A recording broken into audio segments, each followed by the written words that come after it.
Hi, I'm Dr. Bill Whitehead, the CEO of Therapy Appointment.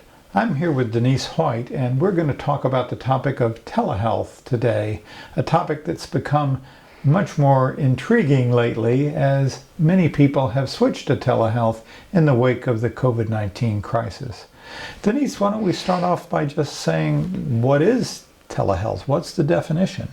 Well, it's really very simply the process of providing therapy services via electronic means. Okay, so telehealth, so you just defined telehealth, but I hear a bunch of other terms bandied about lately. I hear telehealth, teletherapy, as though those are different things. Some people just call it tele lately. Right. Cyber therapy. There are so many words out there that are talking about this same process, and I expect that our profession will probably come to narrow the word choice that we use. But here in the therapy world, we tend to choose telehealth or teletherapy. Yes, I've heard both of those.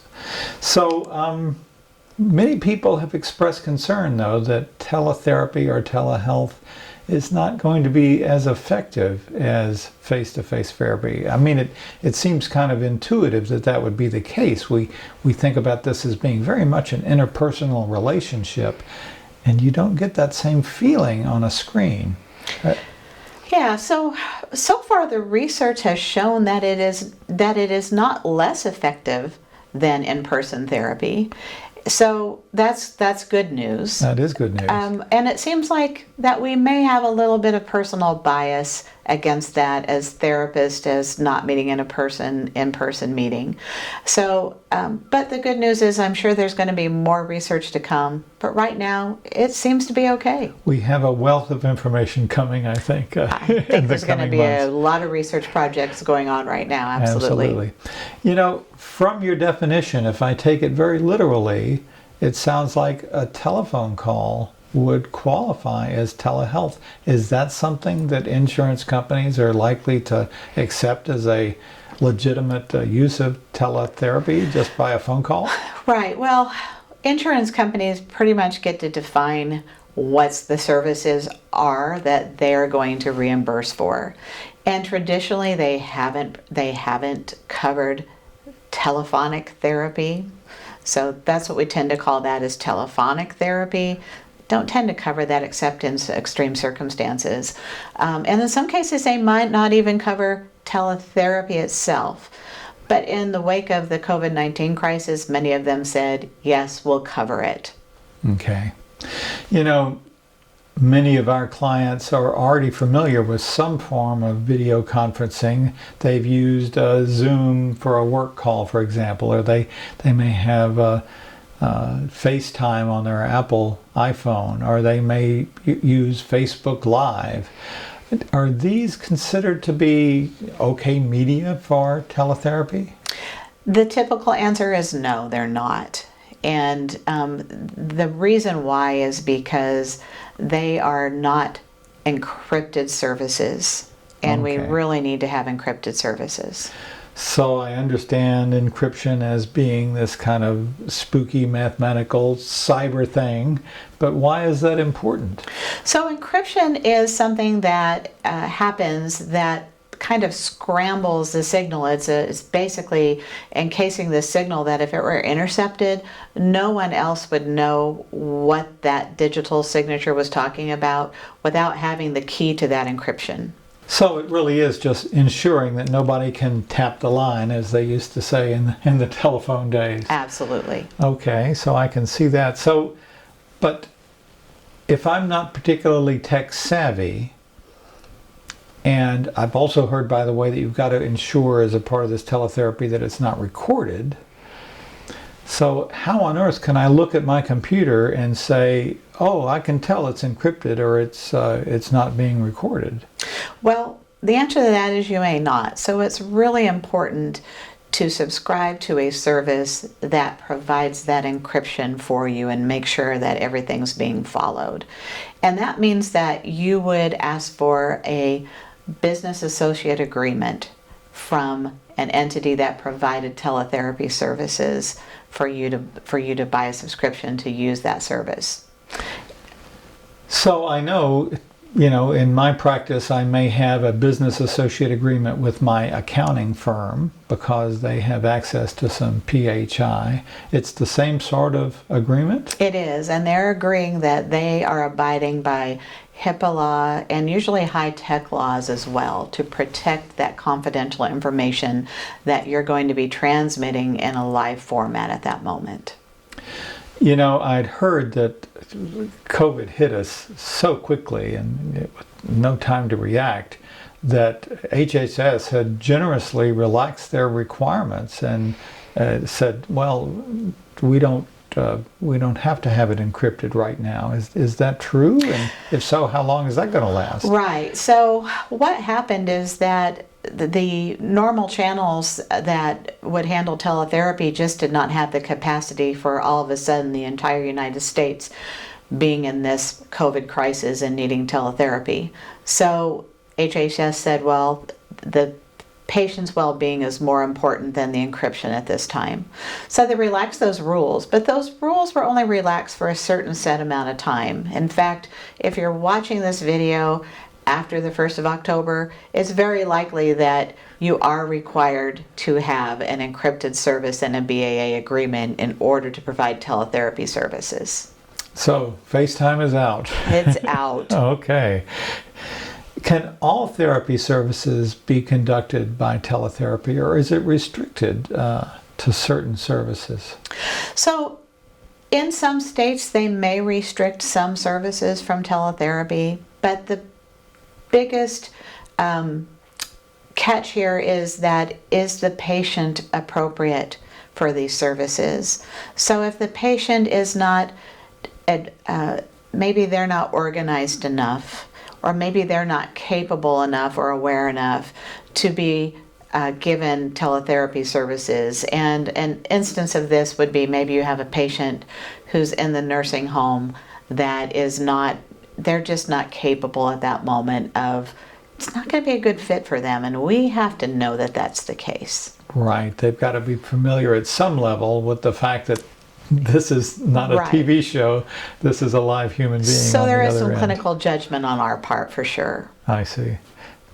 So are there any specific equipment requirements? I mean, let's say somebody has a 10-year-old computer and they dust it off and, buy a dollar store video camera. Is that sufficient? Well, I would say that if you're using a 10-year-old computer right now, that it's time to go out and buy some new equipment. Typically, unless you've really made some updates to that computer, it's not going to be sufficient. Newer computers have higher resolution cameras already built into them, so that makes it very simple for you to have an all-in-one machine that can do it all. But if you don't have a computer with a good camera, you'll need to buy an external camera that is of good quality, so that I can't stress enough the importance of good video quality, but good camera quality for providing telemental services here. Okay. Probably applies to the microphone as well. I've heard some really fuzzy video calls. Absolutely. So what do we learn from that? Well, get some new equipment, I guess. Get some new equipment tested out before you ever actually have a real session. It occurs to me also, I know that another HIPAA requirement is that we have to ensure that our equipment is free of viruses that could be infecting the computer that can intercept signals before they get encrypted. Absolutely. So you need to make sure that you're subscribing to a good antivirus software and that you're running those updates extremely frequently. Additionally, password protect that device. If for some reason you were to lose it, you need to make sure that no one else could get access to the subscriptions that you're using to provide care. Okay, that sounds like great advice. So here's a scenario. I'm in Texas and my client is in Arizona. So what does that mean? Do I need to be licensed in Arizona or in Texas to provide that service? Well, in that case, it's very likely that you would need to be licensed in both. So a good rule of thumb to follow if you don't know your state's rules is that you and your client must reside in the same state. And it's very possible that even if your client is on vacation, that you can't provide teletherapy services at that time because they're not physically located in the state. So states are kind of looking at these rules and laws right now and seeing if they need to be changed. So keep abreast of that. Your local organization, professional organizations can probably let you know what's going on with that. But do not assume that you can provide a client therapy anywhere in the United States except the state you're licensed in. So technically, just to be clear, if you happen to have a license in both Arizona and Texas, that would be okay. Yes. But unfortunately, if you live in Texarkana, which for viewers that don't know is a city that straddles the state line, technically, if they lived in the Arcana, If you're in Arkansas and they live in Texas, yeah. you should not be able to Right. provide them those services. States are developing some reciprocity laws, so I would just really encourage and maybe contact them to make sure that that can happen for you. I think it's really a purpose of being able to treat that client. Well, it would be great if the licensing requirements were uniform from state to state so that we didn't have to come up with 50 different sets of legal requirements. Is that the case, Hope? I'm just going to laugh. No. So, wow, it's really complicated, a lot of red tape. And no, so every state's independent in what they require.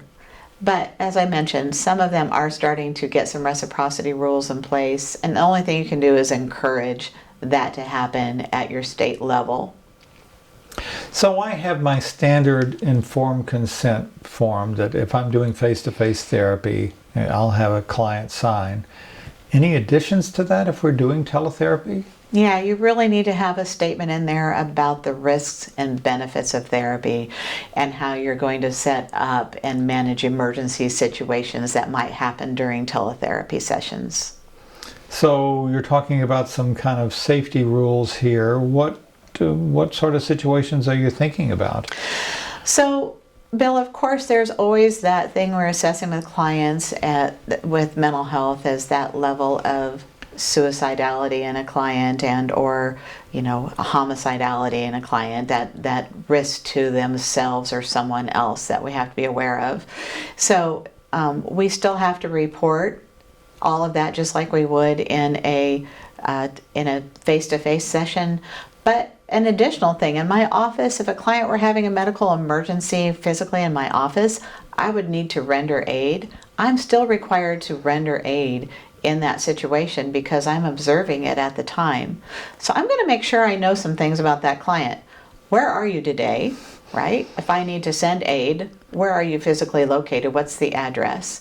And also, who's the best person I should contact today if something like that were to happen? Because maybe they're emergency contacts at work, but they have an adult in their home that would be better to contact at that moment in time.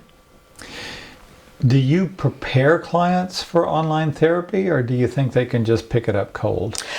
As a therapist, I'm taught to be very collaborative, but this is one of those places I'm very directive. So I let them know why we're doing this and what we're doing it for, and I'm taking time out at the beginning of every session just to affirm that everything's either the same as last time or if it's different today. So it's just something that changes. It's a little bit different than what you normally do, but you'll soon get used to that rhythm. I'm no expert in teletherapy, but I have over the years learned a few things about photography, and I have some advice about the practical part of lighting and framing and view angles if you're doing teletherapy. Absolutely, and I would ask you to share that with us today. Well, I'll be happy to. Lighting is number one. If you're here and you have a window with strong sunlight behind you, that backlight situation means that your camera is going to narrow down the aperture and it's going to look like you're in the witness protection program. Your face is going to be entirely black. and you won't be able to tell what kind of facial expressions your client has, and they won't have that sense of rapport with you. Ideally, the best source of light is to your side, as we're doing here in the studio, that we have a light from the side that's lighting one side of my face more than the other. And we do that because it gives a certain 3D feeling to the video that isn't there if the light's straight at you or straight overhead. It looks much better. Notice next time you see a news reporter, they use that trick in every shot. Yeah. A couple of other things. Framing. You can be far away from the computer, or you can be right up against it. And there's pluses and minuses to each of those situations. Obviously up close, it's a little easier to gauge little nuances in expression, little twitches of the eye. The bad news is that the closer you get, the more it becomes apparent that you are looking down here and the camera's up here, so it looks like you're not looking your client in the eye. That can be kind of unconsciously off-putting and decrease this rapport. So backing up a bit has two advantages. Some emotion is gauged from shoulders. That's anxious, that's not. And having that head and shoulders look helps a little bit in terms of gauging your client's mood state. Backing it up even further so you get some hands in the picture as well can be helpful. And the further away you are, the less apparent it is that you're not looking directly in their eyes. Right. I think it's really important to have a little bit more of the seated position that the client's seeing, my hands as well, and I'm going to direct the client to back up. I think that's just really important to be able to see that. There might be times I ask them to pull closer. Depends on how good a camera they have. I think, Bill, maybe in the future they're going to develop a screen that has a camera built in the background of it that's just going to track our eyes so that it makes it a really natural way of seeing clients. And if whoever develops that, I'll probably be first in line to buy. That's going to be great. And I bet it's not that far away. These things seem to happen pretty quickly. One last thing about the video aspect of it is the video angle. Many people, when they use a laptop, they put it on their lap and they put it here. And if you're doing that, they're looking right up your nose. It's not your most attractive pose. So far better to have it at eye level. And again, to have, as I look at the video monitor, I'm doing a terrible example of this. All you can see is my shoulders. You can't see my hands unless I put them up here. I think that it's really going to be worth in teletherapy to take time to practice and to take time to help your client learn, because I want my client to have the best experience at that, and I want to give them the best help, so I need to direct them to back away. Hey, you've got a window in this corner of your room, let's move over there, and let's really think about how we can make this lighting, yes, a really good experience for both of us, because I want it to be helpful. Well, thank you so much for all of this information. By the way, little plug for our own product, Therapy Appointment. We have teletherapy services built in, and that's an advantage, isn't it? It is an advantage. One of the great advantages is when I schedule a patient, I just click a button and it automatically knows that this is set up for a teleservice this day, and the reminder goes to the patient, and all they need to do is click on that reminder and they log in and join me. So it makes it really simple. I don't have to do anything extra like sending out a different reminder that day from a different system. It's all encompassed in one. And of course, we've ensured that encrypted communication and all the other HIPAA requirements. Absolutely, it's a given. It's just going to be there, and we make sure it's right. All right. Well, thank you so much for giving this very valuable information to our audience today. Thanks for asking me.